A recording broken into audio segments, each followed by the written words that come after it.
Welcome to Checks and Balances. I'm Michael Vincent. This is James Blair. And this week, lifestyle creep.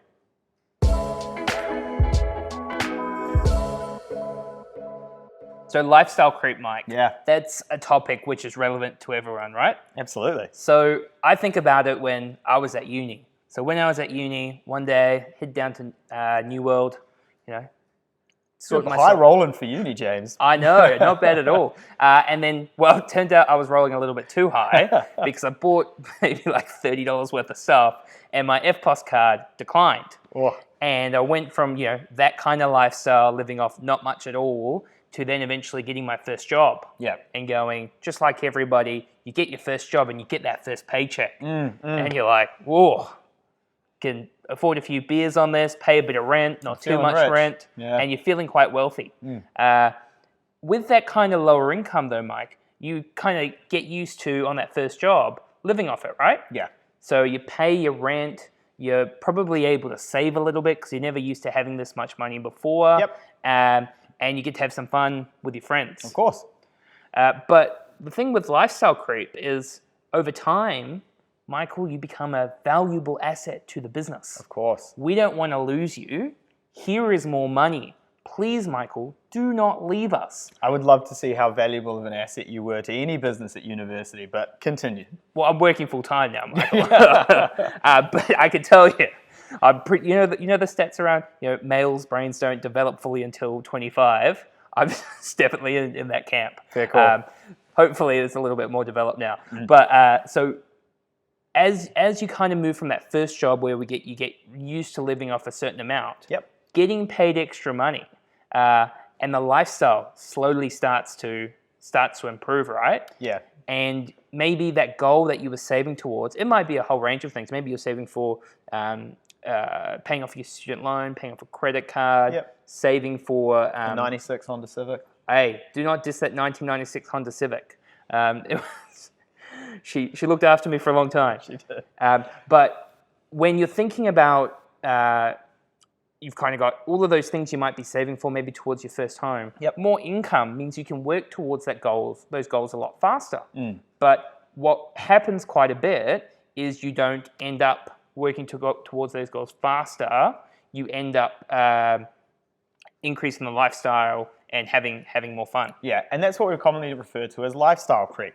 As you get more money in, instead of thinking about future you, putting it all towards that budget, saving for those future goals, you end up spending a bit more, buying lunch more often, going out a bit more, having a bit more fun, these sorts of things. And, should you feel bad about improving your lifestyle? Should you feel bad, Mike? Absolutely not, right? You've worked hard, you've got to enjoy the fruits of those labor. And, to be honest, there are some other factors in there, right? And we're not now just talking about uni, but as you move through life, the cost of living is going to increase.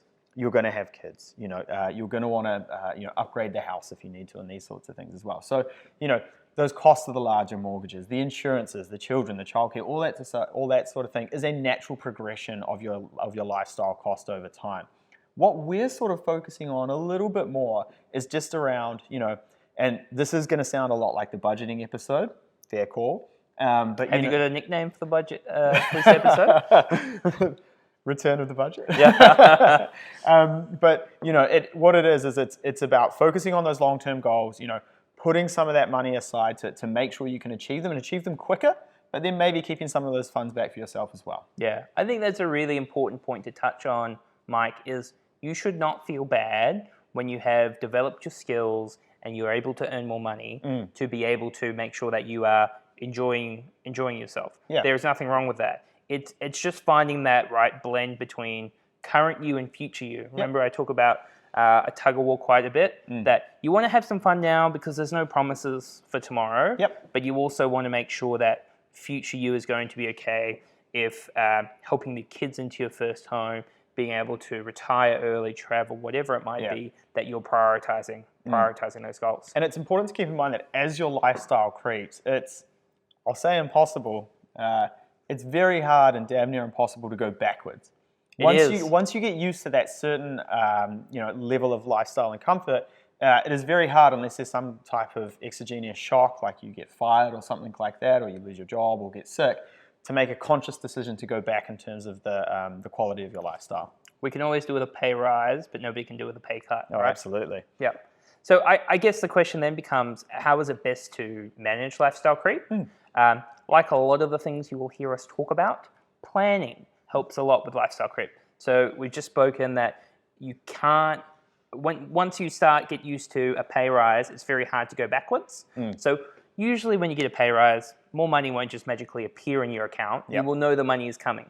So before you get used to living off those funds, it's about going, okay, I'm going to get paid an extra $200 a fortnight. What am I going to do with that $200 a fortnight? Maybe I quite like the 50-50 rule. So coming back to that future you, current you and future you is maybe $100. I get to improve my lifestyle. I get to go out for brunch with Mike twice more a week. And then on the flip side, I'm going to increase my mortgage repayments by $100 a fortnight in order to clear down my debt faster, which will allow me to do other things in the future. Yeah, and that's what we're sort of trying to talk about here is actually, I guess the biggest impact that we care about is that ability to meet your future goals, right? It's not about just saying you can't have this, you can't have this. It's about those long-term plans. And if you don't know what you're trying to work towards, you should be trying to work towards having options in the future. So if you're not sure, you want to retire at this age or have this house, you want to be doing these little steps where you're not really giving anything up because you're not used to giving it up. You're not used to that income yet, but making sure you're slowly working towards it. Another thing, Mike's got a scenario that we're about to run through to give you a bit of an idea. But another thing that's really important to touch on, which we talked about in our budgeting episode, is making sure that you automate the split of your future income straight away is super important. So in that scenario where you've got $200 more a fortnight, $100 can be kept in your check account and you can spend that money. The other 100 needs to go towards the mortgage repayments or maybe an index fund or an emergency fund or wherever you want to go. I think maybe an important question in there though, Mike, is if, say, I've got a mortgage and I get a pay rise and my mortgages are fixed for another 6-12 months, maybe I don't have a floating loan. What's the best way to manage that if my focus is around repaying debt? So there's a couple of ways to manage it, and there's some bank-specific ways. Some banks will let you pay 5% or an X% per annum over and above your fixed repayments for scenarios like this. But the other way to do it, which is sort of agnostic of what bank you're with, is save that money. Wait until it rolls off that fixed term. You're going to be paying a bit more interest over that time and won't be paying it down as quickly. But once it rolls off, tip that money straight in there. And these sorts of conversations are the things you should be talking to your mortgage broker or your banker about. And on the that's exactly what I tell people to do is to put it into a separate account. Make sure if you don't trust yourself, maybe if you know it's good managing your money, an account you can't touch, maybe with a different bank that you can't easily access is probably quite important. So Mike, we like scenarios. Scenarios help us understand the implications of lifestyle creep and whatever it might be. You have a scenario that you have to run through with us? I do. I'm not even going to pretend like the numbers aren't in front of me because I don't want to do this 7 times. Well, for people that are listening on Spotify and Apple, they won't even know that. Exactly. Where your eyes are. So if we're looking at the scenario here, so let's say you're a 35-year-old that earns 120K.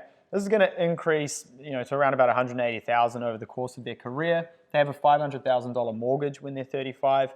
Their expenses on an annual basis, excluding those mortgage repayments, are $50,000. So, a fairly average scenario, I guess, or just above average. So with creep, or with factoring your lifestyle creep in, by the time you get to 65, you're still going to have $300,000 left off of mortgage left over that you still need to pay off. So you're not looking too great there. Not debt-free by 65. Not debt-free by 65, which is where everyone wants to be, right? With no creep. So this is, focusing on that budget, focusing on those long-term plans, automating everything, because Lord knows I can't see money come into my account because I will transfer it straight into my fund bucket. You'll pay your mortgage off by 57. So that sort of shows you the difference of where focusing on that lifestyle creep and that budgeting can sort of get you. Great. Okay. So just a really high-level scenario showing you that the difference between lifestyle creep and no lifestyle creep, which is probably going to be somewhere in the middle for you, but we're talking hundreds of thousands of dollars over your working life and giving you the option to potentially retire earlier, upgrading homes, all of those kind of things become a lot more easier. So if we're just going to summarize it up, lifestyle creep is okay. It is part of life. Yep. You work hard, you want to have some fun. Nothing wrong with that. We just want to make sure that you're making mindful decisions with your money. So if you want to be cautious of your lifestyle creep when you get a pay rise, maybe you get a lump sum coming through, it's really important to plan for it before the funds hit your account. Yep. So you're not used to spending the money, you take advantage of that. Give half to you now and make sure half is going towards future you. So that's all from us on Lifestyle Creep. We'll see you next week. Make sure to review, subscribe, and like the podcast. It really does help us share our message around financial literacy and helping people empower their future. And we've also got a special guest next week, so make sure you tag in for that. We'll see you next week. Bye.